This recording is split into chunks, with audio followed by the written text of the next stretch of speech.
Hi, good afternoon, everybody. And welcome to the Love Tomorrow Summit.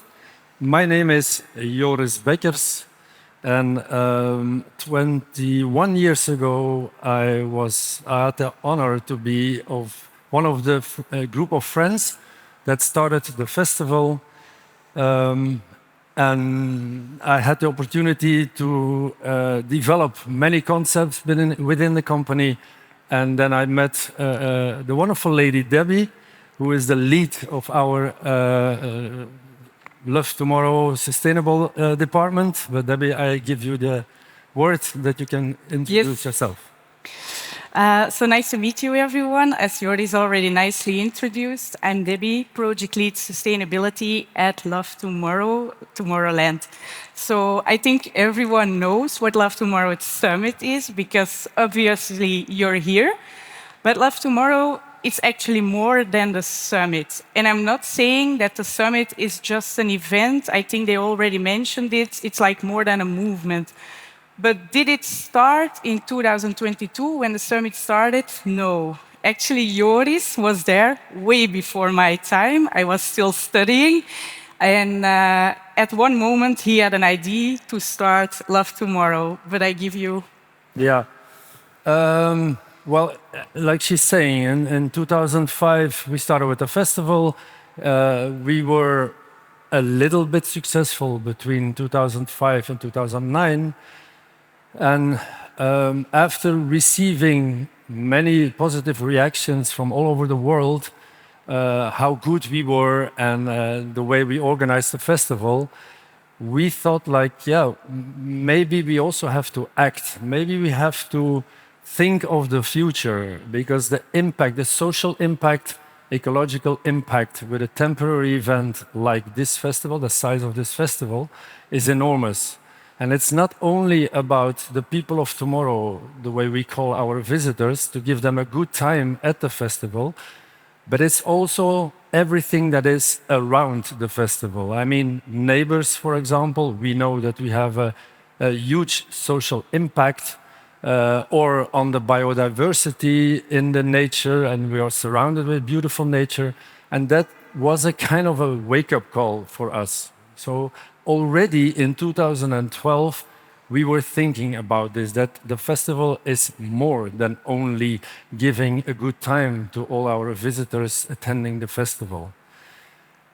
But I have to be honest, it was a slow start, because at that time, society, humankind, was not aware yet of what was happening about climate change and so on. But still, we decided to start with Love Tomorrow, and we had two ideas. Let's respect each other, that was the first one, and let's give something back to Mother Nature. Was it easy between 2012, the start of Love Tomorrow, and 2019? And I will explain you why I mention now 2019. Not at all. Because we developed a certain language to promote the festival. And it was based on, let's be the Woodstock of the 21st century. And you know, when you mention the word Woodstock, everybody immediately thinks of freedom in everything you do. Unfortunately, we don't want that people do whatever they want. We try to sensibilize them, and you will see it in the presentation that we will give today, the way we achieved the goal of bringing everybody together in the community of Tomorrowland, people attending the festival, but also the 20 million people that follow us every day via radio or other channels, that we can communicate a message to them to take care first of themselves, second of Mother Earth. And it was based on 5 pillars. So Love Tomorrow, based on 5 pillars that we will explain you in this presentation. I got confused at a certain moment. Is it now ecology? Is it now sustainability? Is it circular economy? And that's why we decided already in 2012 to come up with the name Love Tomorrow, based on 5 pillars. The 5 pillars were shown or are there. And these 5 pillars we created events, we created projects to make all these different pillars very solid. And that's what Debbie will explain. Yeah, so actually what we want to show you today is the people behind our work. Because of course we are evolving towards a global entertainment brand. That's nice, it's fun, but it's also very challenging if we talk in terms of sustainability. It's not that we have like one niche sector.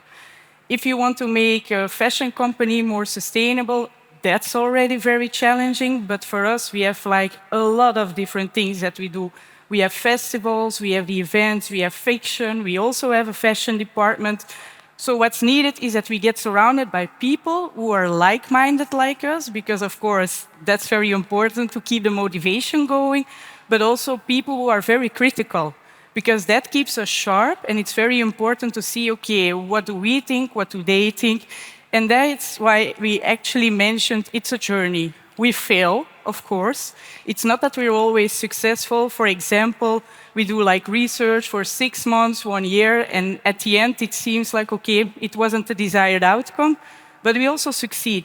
And sometimes it's small steps and it's big steps. So today we want to show you like the first small mini Love to documentary that we made. It's a preview. We will publish it in August, a little bit more smooth without the talking of us in between, but you are the first ones to see it. And we will highlight in this video, based on the 5 pillars, the 16 of the 71 ongoing projects. But if you're interested in all the projects, we will also publish after this keynote talk our sustainability journey, where you can read everything, the numbers, all the projects. So I will invite you, visit the Love Tomorrow website. So we're ready for it. We worked on it. A lot of people contributed. So we would like to introduce you to the responsibility pillar. To positively influence tomorrow, it is everyone's duty to take sustainable actions, to take ethical actions in every endeavor. It is to consume and produce responsibly and commit to doing what is right every time.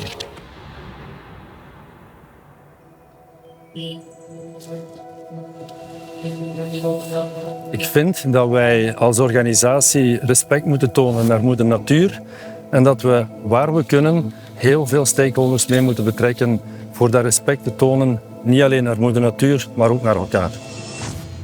Live today, love tomorrow and unite forever. Sustainability, dat is eerder een journey dan een eindpunt. En die journey, ja, daar moet je wel gewoon vertrouwen hebben in de partners en de partijen waar je mee ontwikkelt. 2013 was het startpunt van een langdurig leerproces. Kennis hebben is één ding, maar de mindshift die moet veranderen binnen een heel team is even belangrijk en even waardevol. Die collectieve energie en de verhalen van verandering zijn uiteindelijk mijn brandstof. Elke bijdrage die kan geleverd worden aan het grotere geheel gaat sowieso meehelpen om het verschil te maken.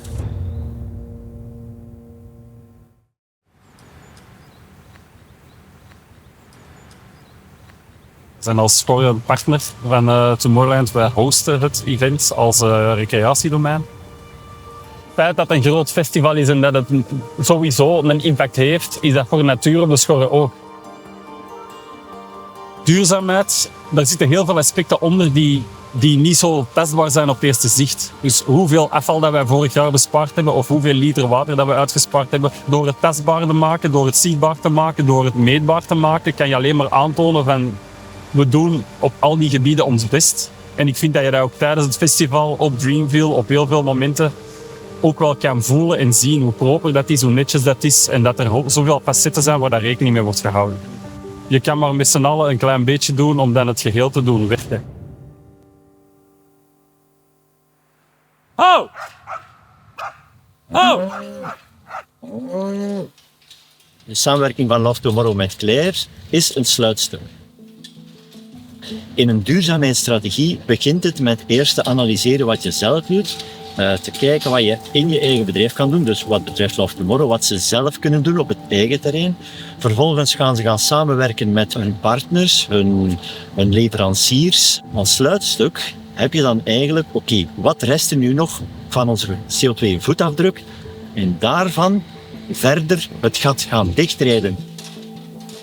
Als het gaat over het verduurzamen van activiteiten, van evenementen, van bedrijven, dat er heel veel oplossingen liggen. Wij weten dat de uitdagingen natuurlijk enorm zijn. Wij zien dat heel veel technologie en ontwikkeling is die een belangrijke rol zal spelen in de circulaire economie van morgen. En dan heb ik het bijvoorbeeld over recyclage, maar ook over nieuwe vormen van productontwerp en nieuwe vormen van materialengebruik, nieuwe types materialen ook. Dus dat zijn allemaal zaken die wij in de gaten houden en waarvan wij weten dat die in de toekomst verder zullen opgeschaald worden en op die manier zullen zorgen voor het sluiten van kringloop. En dan is het goed om eens in kaart te brengen waar de precieze hotspots zitten op milieuvlak. Wat is de CO2-uitstoot? Maar wat zijn ook andere milieuaspecten van die productie? Want iets kan een goede CO2-uitstoot hebben of een lage CO2-uitstoot, maar kan tegelijkertijd op een ander vlak heel milieubelastend zijn. Yes. Responsibility. Yes. Well, I think everything was already said. Take your responsibility in your company as an entrepreneur. That's the start, but it also starts with a mindset. We all have to have the right mindset to start, because sometimes it looks like a huge mountain in front of you. Sometimes companies are scared to come out with their footprint, and you will see it during this presentation that we are not the best of the class. We will show you some numbers where you will see that it's enormous, the impact that we have. But at least by getting all these data, we had a start. We could start somewhere, somehow, by taking action. And what we learned the past years was that even a small step, but make it tangible, because we count on a mindset, on a change of a mindset from all the stakeholders. And it's not only the people of tomorrow, but we have so many stakeholders. We have the politicians, we have suppliers, we have our visitors. And that's the key. Bring them all together, because the moment that somebody feels part of a mission, then you can realize impact. Yes. Of course, I also want to highlight some numbers after every recap, because responsibility is also, okay, what do we do about recycling, about keeping our grounds clean together with the people? So you can see here the evolution from 22 towards 24. For us, it's very positive news already. We were able to increase our recycling rate from 32% towards 48%. Of course, you can read it in two ways. You can read 48% recycling rate, or still 52% is residual waste. It's challenging. But of course, we have the ambition to go towards 2030 to have a 70% recycling rate. Why not 100%? Of course, that's a real ambition. But what I do think, and what I also often see, is that people just say, okay, let's go for 100%, we will be 100% perfect in 2030. If you do a bit of a practical analysis, it's not possible yet. Because if you want to 100% recycle, everything needs to be monomaterial. We need to, of course, I exaggerate, we need to have like 50 waste flows backstage. We are in a fast-paced movement of a festival. So this sounds very ambitious, but also quite realistic. Also, what you've seen in the video, and I think everyone saw it in the news, main stage. Of course, what do we do with these materials? Circularity, it's also a challenging one. We are taking steps, for example, artificial grass, carpets, all these kind of things are now monomaterial, or most of the things, so they don't go to residual waste. But what about the main stage?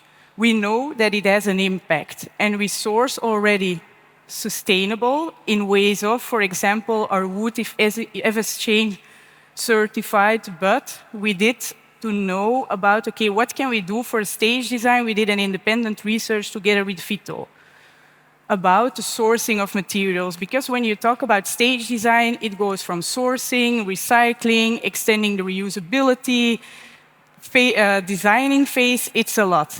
And what did we learn about the analysis of the sourcing? That is that when we see over an average of 3 main stages, so we did an analysis of the live team, Etchendo, and Reflection and Love, that 60% of our stages consist out of multiplex wood. Multiplex, why not, for example, MDF? We need to handle it for outdoor usage, we need to shape it, all these kind of different things. So main concern was, okay, it needs to be certified. That's done. Second hotspot is ISIMO, EPS as we call it, in material studies, and that's good for 14% of the total volume, followed by 8% polyurea. That's not yet a sustainable material. So why, for example, do we still use EPS? Because it's actually the hottest hotspot of them all, as we say, because it's good for 35% of our carbon footprint out of the main stage. But why not use, for example, mycelium? Why not use hemp? Of course, in the background, we do analysis for them. We had a very nice student and also research industries. We did analysis for us, and it's just not scalable yet. We can't expect our artists or our art workers to work already with mycelium. It's not shapeable yet. It's not ready for outdoor usage, not for the use things that we know. Then, of course, we still are belonging towards EPS. Then you have a virgin material, so we choose the lowest density possible because it's better for transport. Then you can say, okay, use recycled EPS. We did also research, and this is the thing where I go a little bit technical because I find it very important, is that recycled EPS has like a gray and a white grain, which makes it very difficult for art workers to shape the whole day because afterwards you're like cross-eyed. But also recycled EPS has different types of densities. So you shape and you lose your material. So it's not good for the details that we want. And then now we found a new alternative, which is recycled EPS from production material. So these steps are going in the background, but they don't go that fast. Of course, we also combine it with inflatables, 3D printing, but if you want to deliver the details as we have now, then we're still stick to these materials. But no, we do research and always curious about type of materials that we can reuse. So this was responsibility. If we go further to nature, I don't know if you want to say something anymore. Well, if people want to know more about it, again, I repeat, we have our sustainable journey, call it a sustainable report, and in which we explain everything in detail. Yes. So nature. A sustainable and harmonious future on this earth depends on the actions that are taken today. Valuing, protecting, and respecting the natural world, understanding its health, is fundamental to create tomorrow's prosperity.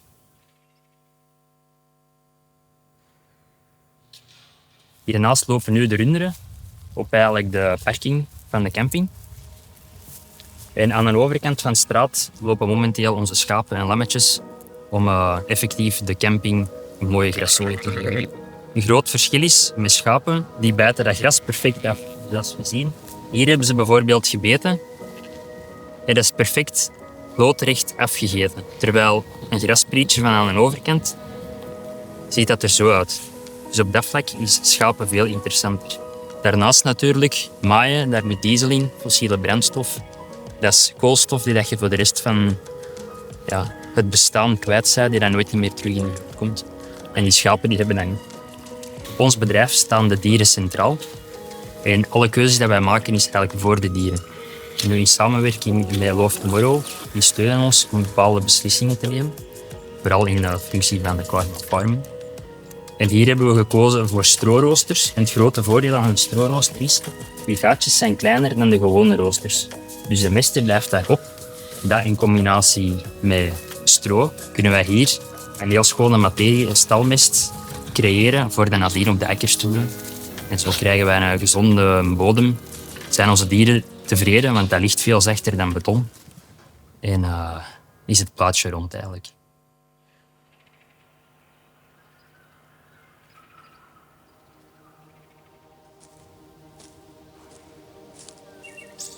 Het natuurpunt beheert hier vanaf de bron tot de monding bijna 2000 hectare. Hele waardevolle natuur die ook nog eens de capaciteit heeft om heel veel water vast te houden en ook nog eens die koolstof opslaat. Sponsnatuur noemen we dat. We hebben dat hard nodig in Vlaanderen om water bij te houden en het niet laten afvoeren. En daarvoor is dit gebied perfect. Hè? Maar als wij het niet doen, al die planten en dieren die kunnen niet overleven zonder dat Natuurpunt en andere verenigingen daar tijd en geld en moeite en arbeid in steekt om die natuur te behouden en zelfs te verbeteren. Dus dit is dat veenpakket. Hè. Eigenlijk allemaal zwarte, modderige pap. Veen is zo kwetsbaar. Hè? Als het uitdroogt, is het weg. En eenmaal dat veen volledig uitgedroogd is, je kunt dat niet omdraaien, je kunt dat niet herstellen. Dus het is heel belangrijk dat we zorgen dat die watertafel zo hoog mogelijk blijft en dat die veengroei actief blijft. Hè? Ons grijpswaternetwerk is iets waar we de voorbije jaren op hebben ingezet. En dat is eigenlijk het inzetten van ons vijverwater. Wij hebben daar een ringleiding op het domein aangelegd die eigenlijk op dit moment 60% van de evenementenzone afdekt. Waardoor dat we dat water vanuit die vijver multifunctioneel kunnen inzetten.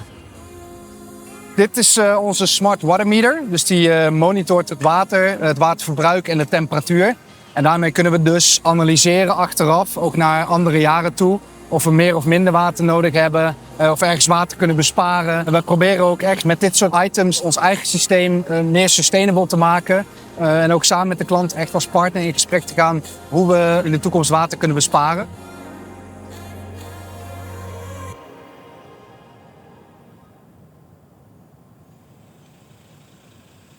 Blauwe diesel is wel echt de toekomst op basis van vloeibare brandstof. We gaan eigenlijk met waterstof een afvalstroom behandelen om een duurzame brandstof te maken die tot 90% CO2 minder uitstoot als de normale diesels. Vooral de festivals maken een hele grote sprong met blauwe diesel, wel een grote stap is richting duurzaamheid. Dat vinden wij een heel groot teken van de energie die wij steken om te kunnen verduurzamen, om het in de markt te zeggen dat dat pakt. Words say more, or images say more than words.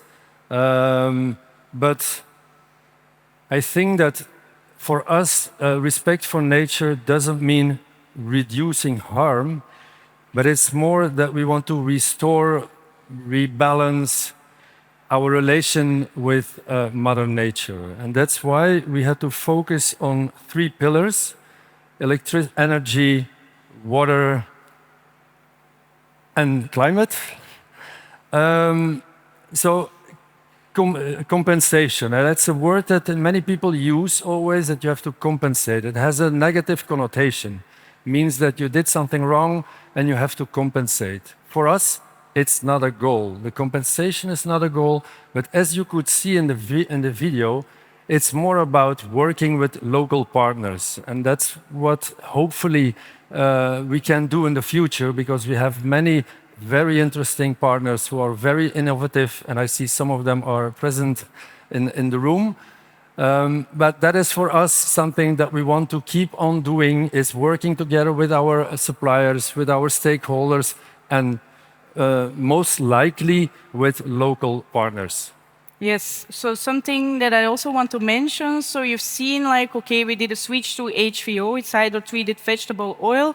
Is this the ultimate goal for us? No, it isn't. The ultimate goal for us would be, okay, we will be 100% generator free. Of course, we always need like a backup generator because everyone wants to keep on partying when it's going on, but we want to be 100% generator free. So you can see the numbers standing. Compared to 2023 and 24, we already mentioned to increase the volume.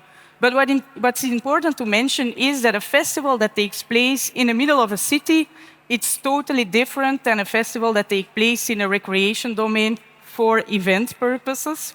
Important to mention, of course. So we need to fix it ourselves.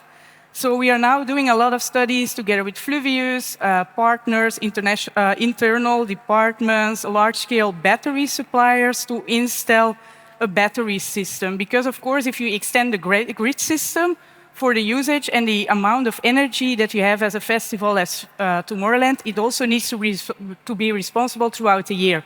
And that's why we need to think about, okay, if we put this installation, how can we use this installation throughout the year?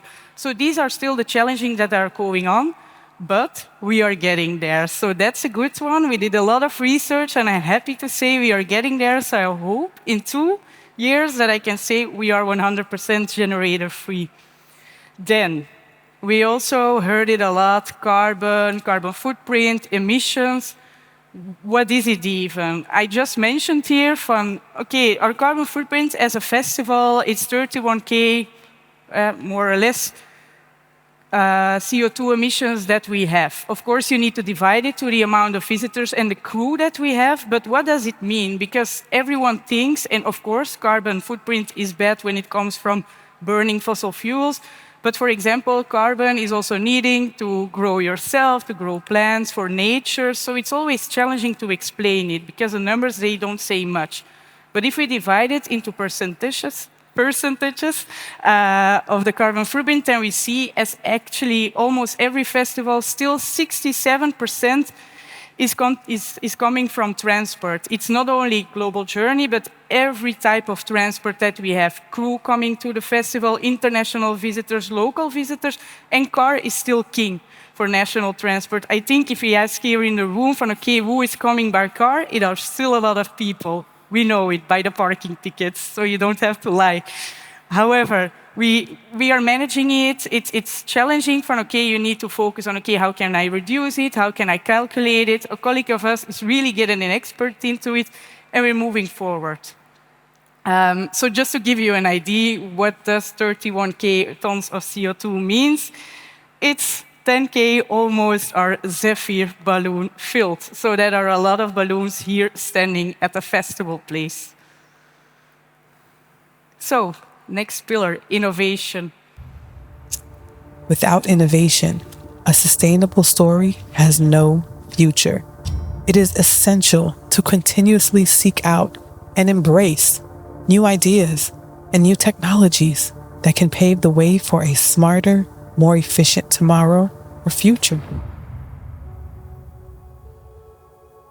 Innovatie voor ons is het nemen van ideeën, testen in de markt en zorgen dat ze geïmplementeerd kunnen worden. Op een manier dat ze ook kunnen blijven bestaan. Ja, hoe creëer je natuurlijk een goede sustainable oplossing? En het eerste element dat heel belangrijk is dat je partnerships hebt. Wel, door die eerste gesprekken voelden we al heel snel aan van oké, de neuzen zitten in dezelfde richting. Die gesprekken zijn eigenlijk al gestart sinds 2019 en vandaar is dat eigenlijk nooit gestopt. We wouden echt werken aan de ultieme oplossing voor, in ons geval, het verpakkingsprobleem. We zijn begonnen met een design sprint. We hebben daar ook alle stakeholders bij betrokken. Alles werd eigenlijk bekeken. En van daaruit kwamen er een aantal gevalideerde concepten naar boven, die dat we dan stelselmatig links en rechts zijn beginnen testen in de markt. De oplossing die we samen eigenlijk bedacht hebben en wat dat eigenlijk de blueprint is van de oplossing, is dat we gaan voor een frictieloze ervaring. En daarvoor, ja, cups maken, iedereen kan cups maken, maar we hadden echt wel een digitaal element nodig. En dat hebben we gevonden in de vorm van RFID-technologie. En door die RFID-technologie konden we eigenlijk integreren in een kassa, zodanig dat elke cup automatisch herkend wordt aan de kassa, zodanig dat het bestelmoment en het afrekenmoment supersnel gaat. Je erft de aarde niet van je voorouders, maar je leent dat van je kinderen. En als je zo naar waar wij zijn en leven begint te kijken, ja, dan willen we daar toch gewoon aan bijdragen. Ik werk mee aan het Design for Details project als expert duurzame mode om de bedrijven te helpen de juiste beslissingen te nemen in dit verhaal. Binnen Design for Details zijn we een matrix aan het uitwerken waarbij dat we eigenlijk gaan kijken hoe kunnen we accessoires ontwikkelen die een lagere impact hebben op mens en milieu. We zagen dat er verschillende bedrijven met dezelfde uitdaging zaten, dus ze brengen accessoires of merchandising op de markt. Je wilt dat gaan verduurzamen, maar hoe doe je dat? Elk materiaal heeft een eigen specifieke impact en dat maakt het heel moeilijk soms om keuzes te maken. Dat wil niet zeggen dat je dan als bedrijf of als organisator moet zeggen maar dat probleem is er en ik trek mijn handen eraf, ik kan er toch niks aan doen. Je kunt wel proberen gradueel te verbeteren en dat is exact wat we proberen te doen, stap voor stap. daaraan werken en vooruitgang proberen te boeken. Innovation. Innovation is system thinking. Since the start of Love Tomorrow and now, it was a learning and an intense journey that we had. You see on the images how long it takes before you can come to the final product. The guy who was talking in the video is also here, Philippe, and he guided us, he helped us during 4 years to develop this final product of the reusable cup. And we're not going to go in that subject of the reusable cup because that will take us a very long time. But it's all about this change, to change the system. We need everybody to get into this mindset. And I think that the best is that, Debbie, maybe you can give us more details, short, but more details about the journey, how we went from merchandising, which is also a very polluting product, fast fashion, into fashion and all the efforts we did. Yeah, so we are working towards also a high-end fashion brand, which will be launched next year. But how do we evolve? Of course, back in the days, there were like Tomorrowland sweaters. They are still there, but now we are really working together. As you could see, Yasmin, fashion experts, we search suppliers who are really well ESG certified. It costs money, of course. You always need to find a sweet spot between the business model, economy, ecology, convenience, experience. It's really challenging. Then, of course, you also need to see from, okay, what about the transport? What about the people?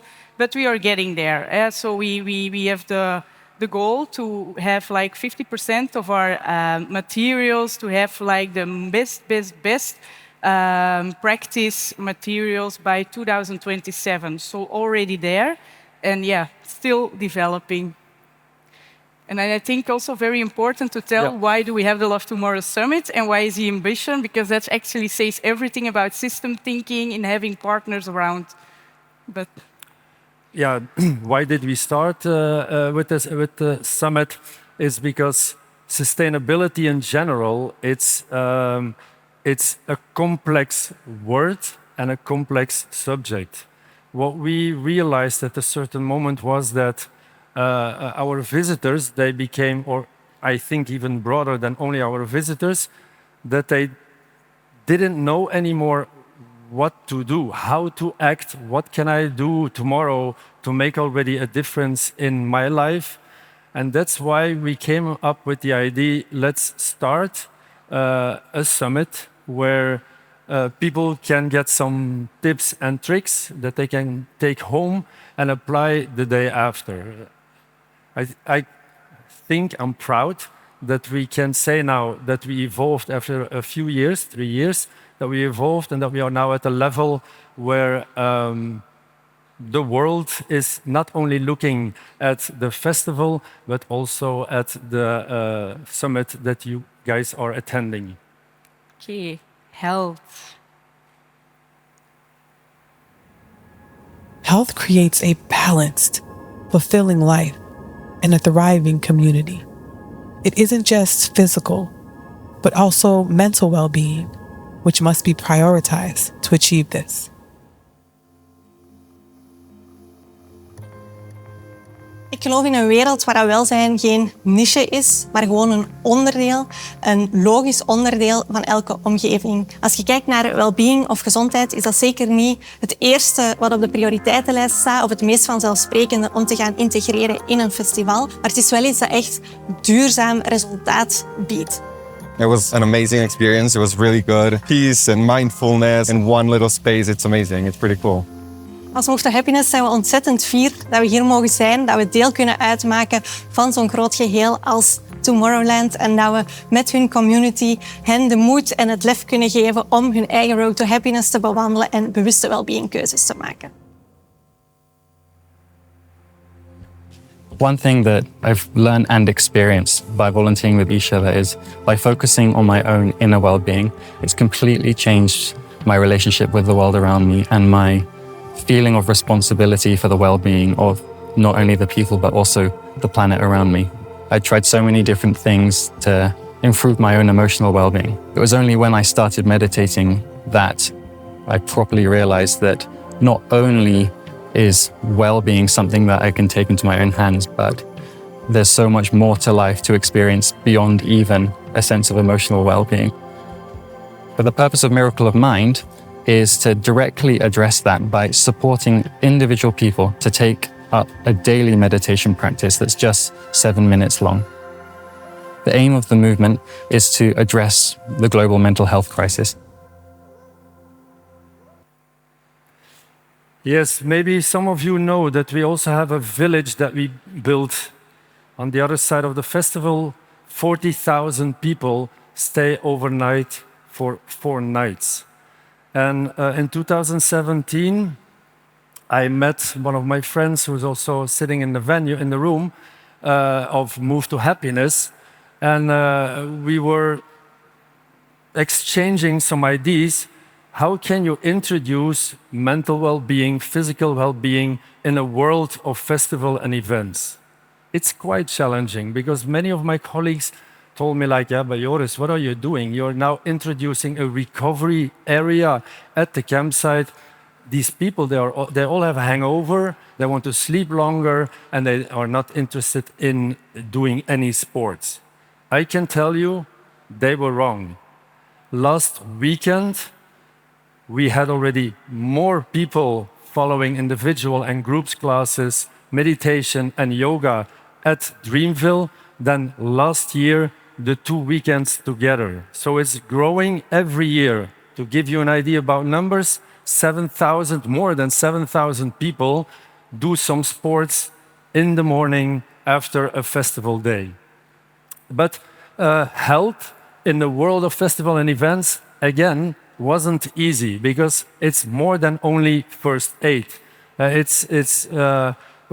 People need to hydrate. It's not only drinking and partying, they also need to hydrate, they need to sleep, they have to have enough time to rest.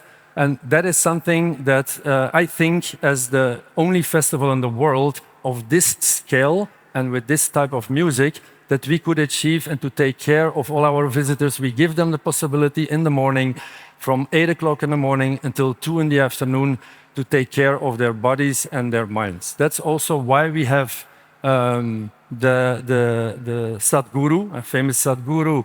Maybe we have to program him next year a bit later because I see already people leaving the room to be sure that they have a spot next door. But that's the reason why we work together with him. We do meditation sessions in our office with the organization behind Sadhguru. So I think that we take care of the employees of Tomorrowland as well as all our people of tomorrow attending the festival. Yes, and then I'm going to go a little bit faster. Also food. We don't have the ambition to go 100% vegan or vegetarian. Why not? We do think that food is more than just carbon footprint. Of course, it's also water usage, but it's also community, culture, local economy, quality. So that's why we choose to have it for 70% vegetarian around 2030. What does it mean for us? The vegetarian and vegan food needs to be of a very good quality because sometimes we go to other events and it's not finger pointing, but we see, okay, we are 100% vegan or vegetarian, but it's like fast food. So is it good? I don't believe so.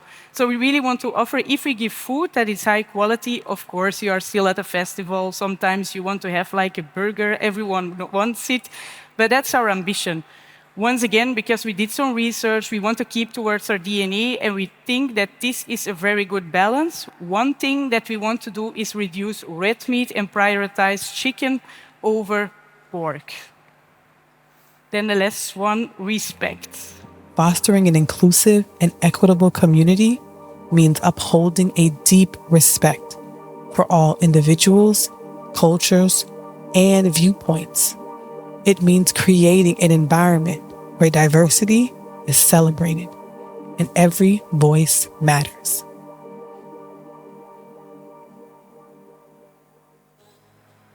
Ja, het zit in iedere mens zijn of haar natuur om ergens aan te kunnen bijdragen, om betekenisvol te kunnen zijn. Dus wat zou het voor de samenleving niet betekenen als wij met z'n allen het mogelijk maken dat ieder mens uiteindelijk kan bijdragen aan een groter geheel.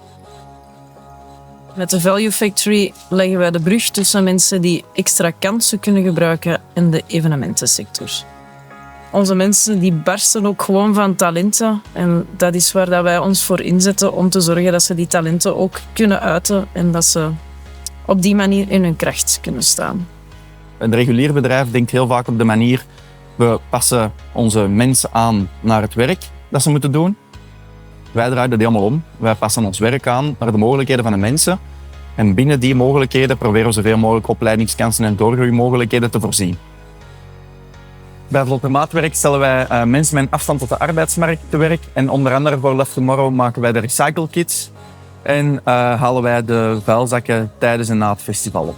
In onze missie staat dat we voor iedereen een gepaste plaats willen hebben op de arbeidsmarkt. Ik denk dat we vanuit de sociale economie daar een enorm cruciale maatschappelijke rol in hebben om te evolueren naar voor iedereen kansen in een inclusieve wereld.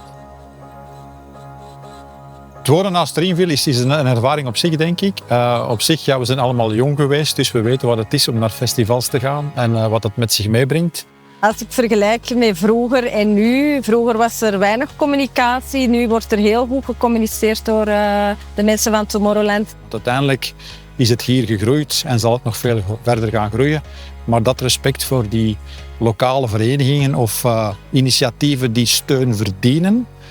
Het is leuk dat Love Tomorrow dat blijft geven, ook naar de toekomst.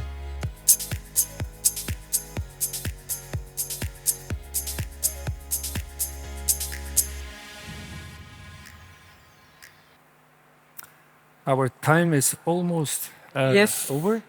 But respect for us, in two words. Respect for us means that we want to honor each individual, each culture, each religion, and that we want to stay away from politics. That is for us the goal. And I think that by creating a space where people feel safe, where people feel seen, that they know that we look at them, that we take care of them, by creating that space, then you show respect for people traveling from all over the world and every year again coming to the festival. And that's, I think, a nice message that we can give to all our visitors, that they feel that Tomorrowland is more than just a festival. One thing is what touched me the last years. In 2018, we started with a foundation, and we started with a school in Nepal, Kathmandu, and then 16 hours by car. And we met their children who didn't have the possibility to have creative lessons. And that brought us, and in the context of a festival, that seeing this happening, that we could build a school somewhere in the Himalaya and where kids are enjoying the music and the art school.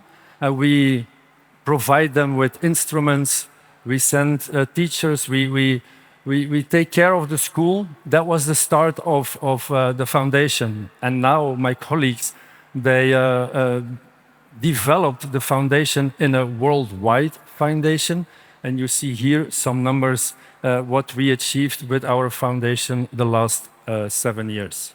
Yes. And then, sadly but true, we are coming to the end of the presentation. So we are very happy that you were here, that we took to talk a little bit about Love Tomorrow, because as Manuel said in the beginning, sustainability, you don't see everything. Actually, you don't see that much of tangible and visual things during a festival. But no, we are working very hard. We fail, we succeed, and a lot of people contribute to the successes that we have. Yes, and we don't have, of course, an answer on all the questions, but one advice that both of us, or from the Love Tomorrow team, that we can give is just start by doing something. You know, it can be a small step, but each step will have an impact. So thank you very much for being here, and I hope that you will enjoy the rest of the day.